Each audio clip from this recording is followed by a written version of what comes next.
마태복음 6장 5절로 8절까지입니다. 시작.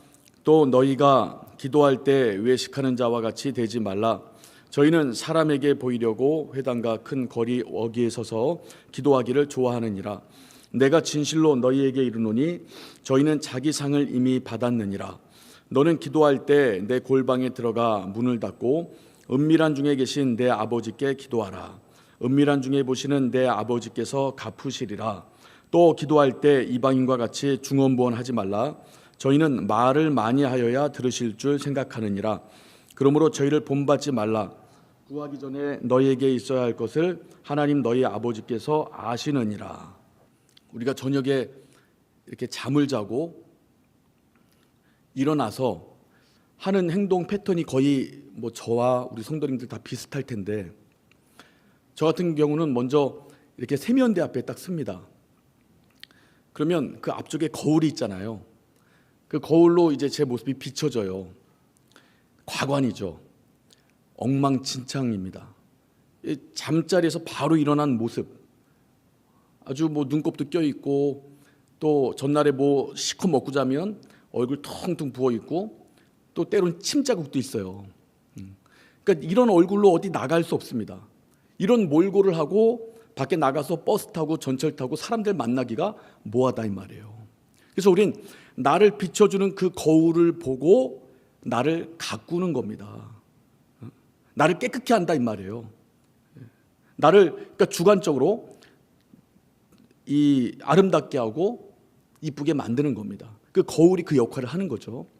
그래서 이도 닦고 샤워도 하고 스킨 로션 바르고 머리도 매만지고 옷도 잘 입고 이제 한 번 더 전 나오기 전에 거울을 봅니다. 그리고 이 머리 스타일은 괜찮은지, 얼굴에 무엇은 묻지 않았는지, 옷 이 맵시는 괜찮은지 한 번 더 살펴보고 이제 제가 외출을 합니다. 그러니까 우리는 거울을 그냥 보지 않습니다. 그러니까 목적 없이, 의미 없이 보지 않아요. 거울을 보고 나를 살펴본다 이 말이에요. 그리고 더러운 건 깨끗게 만들고 또 이렇게 단정하게 할 것은 또 매만져서 단정하게 한다 이 말이죠. 우리 보통 이렇게 식당이나 어디 커피숍 같은 데 가도 식사 다 하고 난 다음에 우리 여성분들은 꼭 이렇게 손거울 보잖아요. 보고 이상 없으면 확 닫지만 이상이 있을 때는 고칩니다. 화장도 고치고 이제 바르기도 하고 또 여러 가지 이렇게 다시 한번 그 아름다움을 또 이쁨을 또 깨끗함을 유지하려고 거울에 비춰진 모습을 보고 나를 만들어 간다 이 말이에요. 그러니까 우린 그런 목적을 갖고 거울을 보는 겁니다. 여러분, 우리 이 개혁 공동체 2월 이 표어가 뭔지 혹시 아세요? 말씀 앞에 나를 비춰보는 달입니다. 여러분, 말씀 앞에 나를 왜 비춰야 될까요? 그러니까 목적 없이 이유 없이 말씀에 나를 비춰보진 않는다 이 말이에요. 우리가 이번에 이제 2월 달부터 지금 성경을 읽어가죠. 하루에 5장씩. 이걸 끝내면 내년 이맘때 우리는 신구약 1독을 합니다. 그러니까 우리가 성경을 왜 읽을까요? 그리스도인인데 1년에 신구약 1독은 해야 가오가 서지. 그런 마음으로 우리가 성경을 일독합니까? 아니죠. 말씀 앞에 나를 비추기 위해서 우리가 성경을 읽습니다. 그럼 말씀 앞에 나를 왜 비춰야 되는가? 여러분, 말씀 앞에 나를 비출 때 비로소 그 말씀 앞에서 내 영혼의 사정을 알게 되는 거예요. 내 영혼의 형편을 알게 되는 겁니다. 내 영혼의 현 주소를 깨닫게 되고 알게 되는 거예요. 다시 말하면 하나님의 뜻에 내가 가까이 있는지 아니면 멀어져 있는지, 또는 말씀을 통해서 내가 예수 그리스도를 닮은 자의 삶을 살고 있는지 아니면 세상을 닮은 자의 삶을 살아가는지 이것을 비춰보고 알 수 있다 이 말이에요. 그래서 우리는 말씀을 읽고 말씀 앞에 우리를 계속 비춰보는 겁니다. 근데 중요한 게 있는데, 예를 들어서 껌껌한 밤입니다. 집에 불도 안 켰어요. 근데 거울을 보고 내 모습을 비춰봐요. 뭐가 보일까요? 아무것도 보이지 않습니다. 거울도 있고 나도 있지만 어둠이 깔렸기 때문에 나는 무엇이든 볼 수가 없어요. 마찬가지로 우리가 말씀 앞에 나를 비춰보려고 말씀을 보지만 이분의 역사가 없으면 우리는 말씀을 깨달아 할 수가 없어요. 이분의 역사가 없으면 말씀을 가르치는, 내가 깨달아 알고 말씀이 내 심령 가운데 적용되고 그리고 말씀대로 살아갈 능력을 얻지 못합니다. 이분이 누굴까요, 여러분? 하나님의 성령이십니다. 그러니까 우리가 성령으로 말씀을 보지 않으면, 말씀 앞에 나를 비추되 성령으로 충만한 상태로 비추지 않으면 내 영혼의 사정, 형편, 현 주소를 깨닫지 못합니다. 마치 어두운 밤에 거울을 보는 것과 마찬가지예요. 그래서 우리는 성령 충만해야 되는 겁니다. 성령으로 무장해야 되는 거예요. 항상 성령의 감동을 받아야 되는 겁니다. 그러면 여러분, 우리가 어떻게 성령으로 충만하고 성령의 감동을 받을 수 있을까요? 우린 다 알아요. 기도입니다. 우리 주님께서 말씀하시죠. 기도 외에는 이런 유가 나갈 수 없느니라. 여러분, 이것은 주님의 작정이에요. 주님의 결심입니다. 주님의 방법이에요. 주님은 하나님의 능력을 주시되 기도 외에 다른 것으로 주시지 않습니다. 그것이 주님께서 우리 가운데 약속한 약속이다 이 말이에요. 그래서 우리가 하나님의 성령을 통해서 말씀을 볼 때 하나님의 성령께서 말씀을 가르치고 깨닫게 하시고 그 말씀이 내 심령 가운데 적용되고 살아갈 수 있는 능력까지 주시는데 그 성령의 역사는 기도로만 나타난다 이 말이죠. 그래서 디모데전서 4장을 보면 오직 말씀과 기도로 거룩해진다라고 바울이 권면을 해주는 겁니다. 그러니까 말씀만 가지고 거룩해진다 또는 기도만 가지고 거룩해진다 이게 아니에요. 그러니까 말씀 따로 기도 따로가 아닙니다. 말씀과 기도가 병행되어져야 되는 거예요. 근데 요즘에 그리스도인들은 말씀도 기도에도 관심이 없는 그리스도인들이 많은데 병들어 있는 거죠. 그런가 하면 나는 말씀파야 이런 분들이 있어요. 나는 기도파야 이런 분들이 있습니다. 여러분, 우리가 기도하지 않고 말씀을 계속 팝니다. 하나님의 뜻이 말씀 가운데 있으니까 나는 말씀을 받을 거야 라고 계속 말씀을 이렇게 파들어가고 말씀에 관련된 서적을 읽고 또 신학을 합니다. 그러면 내 지식은 풍부해집니다. 하나님 말씀이 내 지식에 쌓여요. 그리고 똑똑한 분들은 말씀을 109절이고 1009절이고 외워냅니다. 암송도 해요. 그리고 말주변에 있는 분들, 논리 정연한 분들, 감성이 풍부한 분들은 가르치기도 한다 이 말이에요. 근데 문제가 뭐냐? 하나님 말씀을 비춰보는 정확한 이유와 목적, 내 변화를 위해서인데 내가 변화되지 않는다 이 말이에요. 지식은 쌓이는데 내 내면이 변화되지 않아요. 그리고 말씀만 계속 주구장창 더 파면 신기하게 인본주의로 빠집니다. 하나님의 뜻을 알고자 말씀을 팠는데 지식은 사람을 교만하게 해요.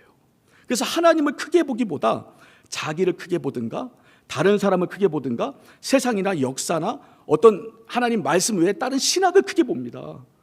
그래서 여러분 인본주의의 늪에 빠지게 된다 이 말이에요.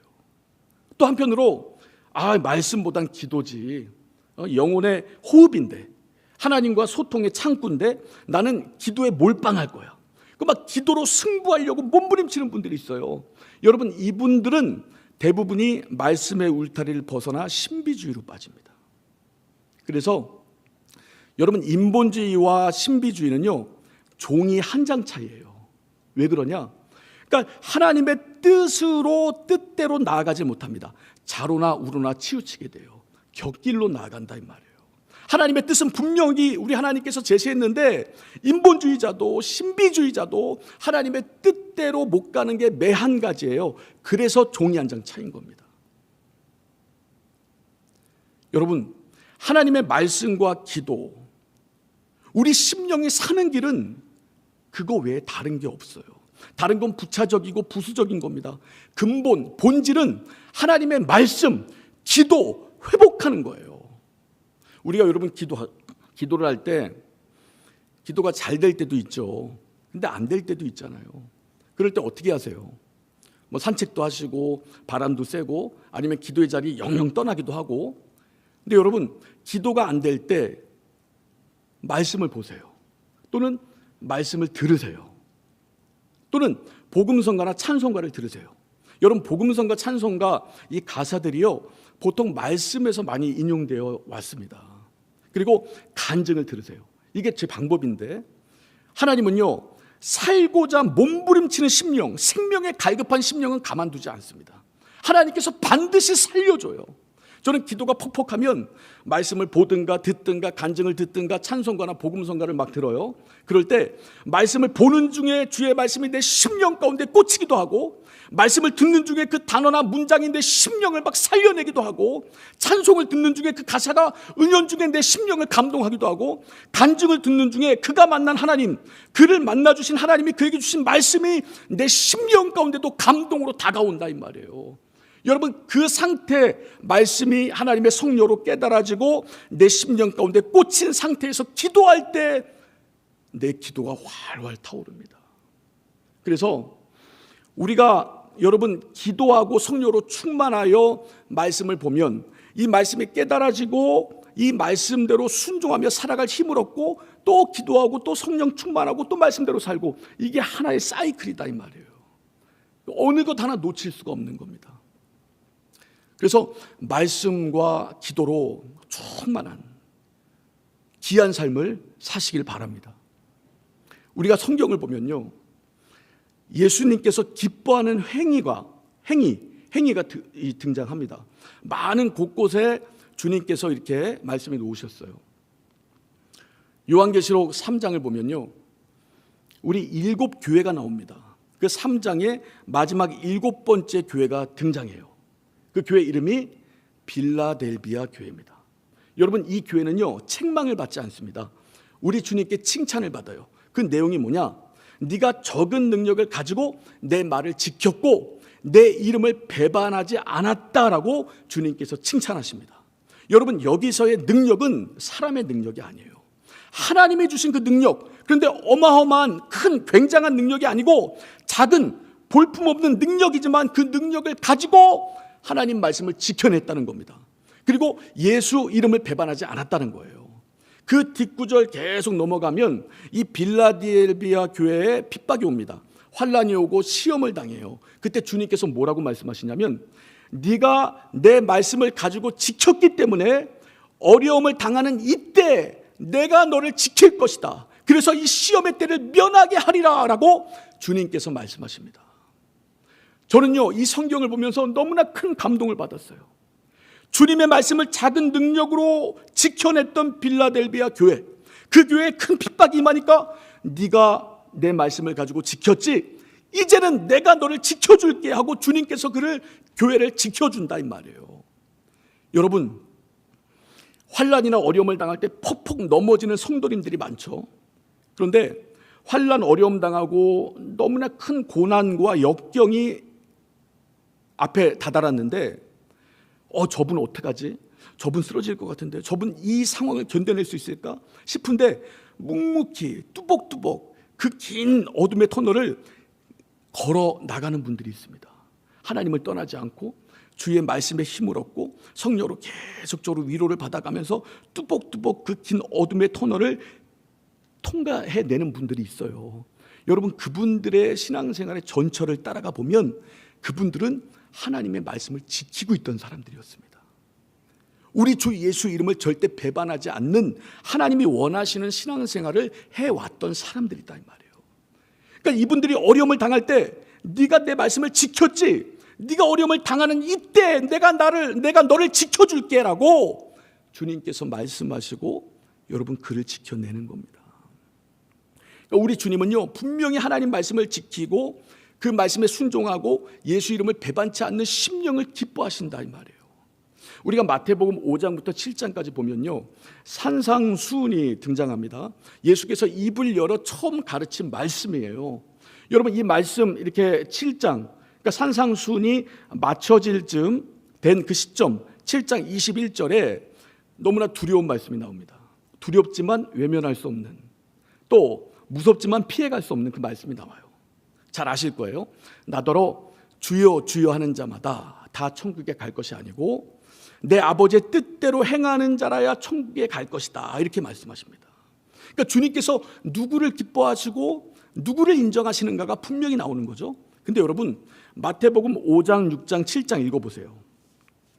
읽으면 읽을수록 내 능력 가지고 이렇게 살 수 있을까? 내 힘 가지고 이 주님 말씀 순종할 수 있을까? 이런 마음이 듭니다. 여러분, 이 마음 드는 게 정답이에요. 왜냐하면 내 힘과 내 능력 가지고는 절대 예수의 율법이라고 표현되는 그 산상수훈의 말씀을 순종해낼 수 없습니다. 그래서 우리 연약함을 도우시는 분이 바로 성령이신 거예요. 그분은 말씀을 깨닫고 가르치는 역할만 하는 게 아닙니다. 내 심령 가운데 적용시키고 그 말씀대로 살아갈 수 있는 힘까지도 제공하신다 이 말이에요. 물론 우린 연약한 인생입니다. 넘어지기도 해요, 말씀에 순종하다가. 그러나 성령으로 충만하고 기도해서 하나님의 성령의 감동으로 말씀을 깨닫고 그 말씀의 심령 가운데 확실하게 자리 잡은 심령들은 넘어진 자리에서 그대로 있지 않는다 이 말이에요. 다시 일어나고 달려가요. 전 참 부러운 사람들이 예수 믿은 지 얼마 안 됐는데 완전히 막 성화된 듯한 삶을 사는 사람들이 있습니다. 성자와 같은 삶을 사는 사람들이 있어요. 여러분, 하나님은 전능하시고 무궁무진한 능력이 있기 때문에 정말 그런 사람들도 나타난다 이 말이에요. 근데 가뭄에 콩나듯이 나타납니다. 그런 사람들이 보기 힘들어요. 우리가 성령 충만하다고 하지만 우리는 성화를 평생 이뤄가야 되는 겁니다. 그리고 내가 죽기 전에 우리는 완전 성화되지 않아요.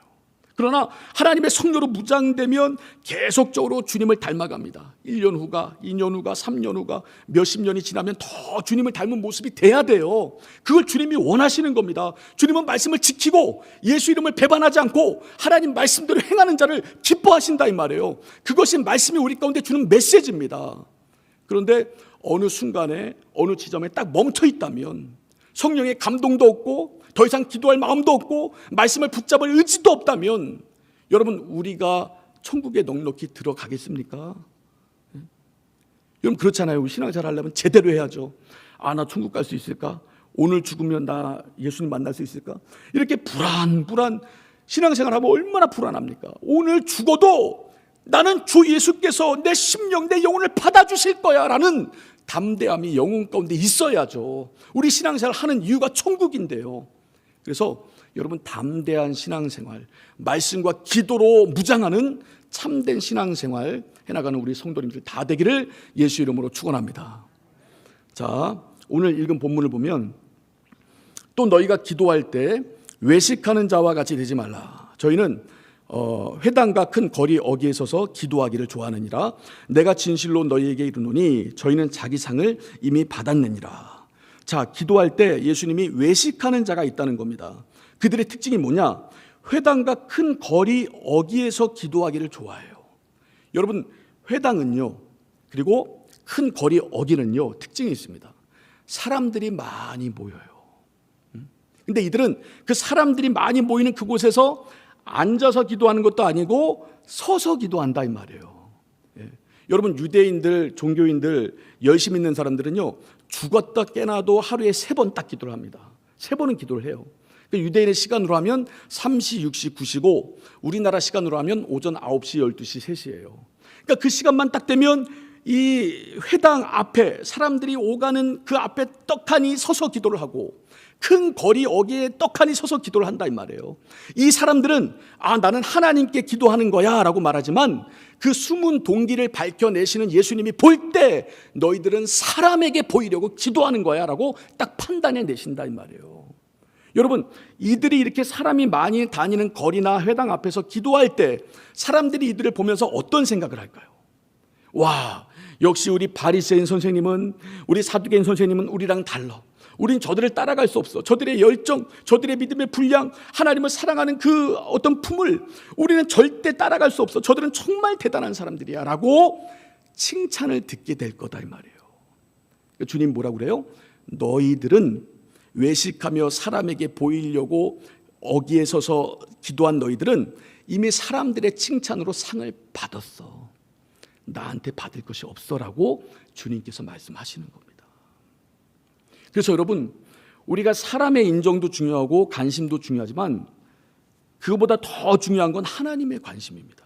하나님의 인정이에요. 자, 보세요. 6절 보면 너는 기도할 때 내 골방에 들어가 문을 닫고 은밀한 중에 계신 내 아버지께 기도하라.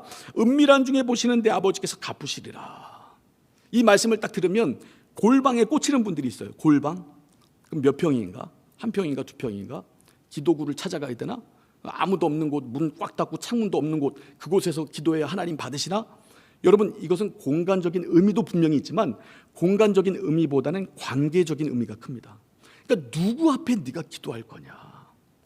우리의 기도를 받으시는 분이 누구냐? 그는 바로 하나님 아버지시다.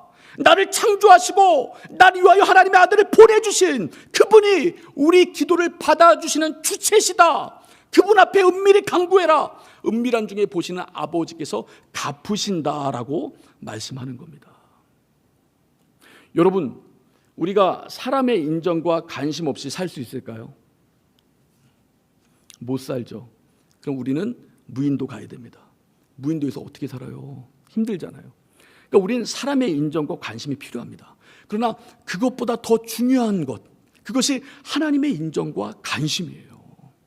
예. 여러분, 이 사람의 인정과 관심에 목말라 하는 사람들은요, 여기에 모든 가치를 두고 의미를 두고 자기가 살아가는 존재의 의미를 여기에 딱 둔 사람들은 누군가 나를 인정하고 관심 주면 아주 하늘 꼭까지 올라갑니다. 근데 그 인정과 관심이 떨어지면 추락하는 것은 날개가 없다고 그러죠. 확 추락해버려요. 우리 여러분 연예인들 보세요. 이 사람들이 인정하고 관심 줄 때 그 영향력이 얼마나 대단합니까? 그가 하는 모든 것이 뉴스거리예요. 그가 먹은 게 뉴스거리입니다. 그가 누구를 만난 것이 뉴스거리예요. 그가 무슨 말을 한 것이 뉴스거리입니다. 근데 여러분, 그 인정과 관심이 평생 갑니까? 그 인기가 사그라들지 않아요? 아니죠. 젊고 매력적인 사람이 등장하는 순간에 사람들의 마음은 다 갈아타 버립니다. 그러니까 이 인기와 어떤 사람들의 관심에 기대어 있었고 가치를 여기에 뒀던 사람은 이 인기와 모든 것이 무너질 때 같이 무너져요. 그래서 연예인들이 그렇게 공황장애로 힘들어한답니다. 여러분, 공황장애의 다른 이름이 뭔지 아십니까? 연예인병이라는 거예요. 이 연예인들이 그렇게 많이 걸린다는 거죠. 그러니까 사람의 어떤 그 사람이 주는 어떤 인정과 관심, 이것을 최고로 여긴 그 결과다 이 말이에요. 그런데 이런 연예인들도요, 이렇게 간증하는 분들을 우리가 봅니다. 근데 그분들이 예전만큼 인기가 있지 않아요. 근데 하나님을 만났고 우리 하나님이 나를 인정하고 나에게 관심 주는 그 사실 때문에 힘들고 어려운 모든 시절을 하나님의 것으로 이겨낸 그 사건을 간증하는 걸 본다 이 말이에요. 하나님께서 붙들어 주시죠. 인도하시고 함께 하십니다. 그래서 우리 신앙인들도요, 사람의 관심과 인정에만 너무 목말라 하면 안 돼요. 사람들이 나를 인정하면 막 뭐라도 할 수 있듯이 막 달려들다가도 그 인정과 관심이 사라지면 감정이 요동치고 아주 신앙이고 뭐고 다 내팽개치는 사람들이 많다 이 말이죠. 여러분, 우리는 사람의 인정과 관심 없이 살 수는 없지만 이보다 더 중요한 건 하나님의 인정과 관심이라는 겁니다. 하나님의 인정과 관심을 받으면요, 우리는 여일해져요. 잠깐은 힘들 수 있지만 다시 우리 하나님이 역사하는 그 자리로 바로 돌아옵니다. 왜냐하면 나에게 있어서 가장 중요한 것이 무엇인 줄 알기 때문에 그래요. 그래서 기도를 하더라도요, 여러분, 내가 이렇게 많은 사람들이 모였고 내가 기도할 때 저 사람이 내 기도 듣고 뭐라고 생각할까? 그런 생각 하지 마세요, 여러분. 여러분, 그분이 내 기도 응답해 주는 게 아닙니다. 오직 내 기도에 응답해 주는 분은 은밀한 중에 내가 기도할 때 은밀한 중에 갚으시는 우리 살아계신 하나님 아버지시다 이 말이에요. 그분이 우리 기도 가운데 역사하시고 우리 기도 가운데 응답을 해주시는 겁니다. 자, 7절을 보면 또 기도할 때 이방인과 같이 중언부언하지 말라. 저희는 말을 많이 하여야 들으실 줄 생각하느니라. 여러분, 중언부언이라는 뜻이요, 잘 알죠 여러분? 의미 없이 똑같은 말을 반복하는 겁니다. 이게 중언부언이에요. 근데 여기서 중요한 건 의미 없이, 이게 중요합니다. 그러니까 여러분, 예를 들어 볼게요. 내가 너무나 애타는 일이 있어요. 정말 내 가정 문제, 자녀 문제, 사업 문제, 직장 문제, 너무나 애타는 문제 있습니다. 영혼의 문제 막 기도하려고 하고 성령께서 그 기도를 도와요. 너무 애타니까 똑같은 말을 반복해. 주여 도와주옵소서, 주여 역사하여 주옵소서, 주여 도와주옵소서. 여러분, 이거 중언부언일까요? 이거는 의미가 있다 이 말이에요. 하나님을 향한 믿음을 갖고 기도하는 거예요. 똑같은 말을 반복하지만 그 안에 믿음이 실려있고 하나님에 대한 갈망이 실려있고 하나님에 대한 소망이 실려있고 주님을 신뢰하는 마음이 실려있다 이 말이에요. 이건 중언부언이 아닙니다. 그런데 의미 없이 똑같은 말을 반복하는 것이 있죠. 열왕기상 17장을 보면 엘리야와 누가 참신이냐 대결을 했던 바알 선지자들, 아침부터 점심까지 그들이 한 말이라곤 바알이요 바알이요 바알이요. 있지도 않은 신, 만들어낸 신, 그 신에게 의미 없이 계속 읊조린다 이 말이에요. 이것이 이방인들의 기도입니다. 이것이 중언부언이에요. 어떤 분은 이렇게 말하더라고요. 우리가 주기도문, 그러니까 주님이 가르쳐준 기도잖아요. 근데 주기도문을 믿음을 실자고 그냥 의미 없이 그냥 이거 뭐 시간도 많은데 이거나 외울까 하면서 계속 외우면 주기도문에서 기도가 빠지고 주문이 된다는 거예요. 이렇게 의미 없이 똑같은 말을 반복하는 거, 이게 중언부언입니다. 그런데 믿음이 실려 있고 간절함이 실려 있고 내 기도를 받는 주체가 누군지 확실히 인정하고 인식하고 있고 이 상태에서 부르짖고 똑같은 말을 반복하는 거, 그것은 간구예요. 그건 여러분 그 중언부언이 아닙니다. 우린 그런 간구는 더 해야 돼요. 더 하나님께 부르짖고 더 하나님을 찾아야 됩니다. 자, 8절 보면 그러므로 저희를 본받지 말라. 구하기 전에 너희에게 있어야 할 것을 하나님 너희 아버지께서 아시느니라.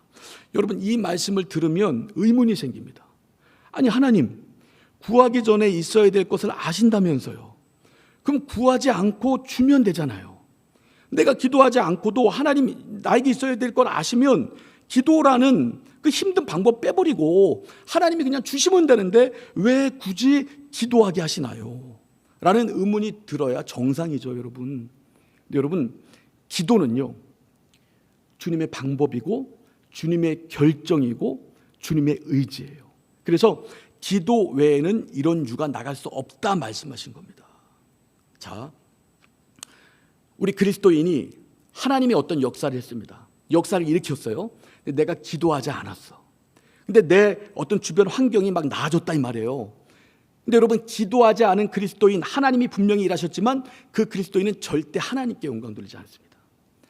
나를 돌봐준 이 사람이 있었기 때문에 내 문제 해결된 거야. 이 사람에게 영광 돌리든가, 아니면 역시 나는 의지도 강하고 어떤 문제고 난관이고 나는 헤쳐나갈 어떤 자신감도 있고 능력도 있고 나는 모든 걸 갖췄어. 자기 자신에게 영광을 돌리든가, 아니면 이때 환경이 맞아 떨어졌어.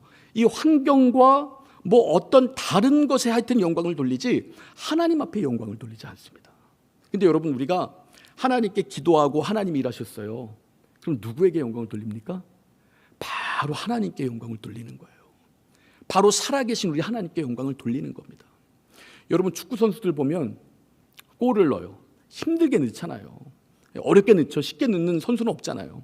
힘들게 넣고 막 이 신앙인이 아닌 축구 선수들 보면 막 아주 막 자기를 드러내죠. 막 내가 넣었다고 막 나를 환호하라, 막 나를 높이라, 사람들이요 내가 넣었다, 내가 주인공이다, 막 잔디 막 뛰어가서 이렇게 무릎으로 확 슬라이딩 해가면서 자기를 막 드러내잖아요. 근데 여러분, 신앙인 축구인들 보면 얼마나 신기합니까?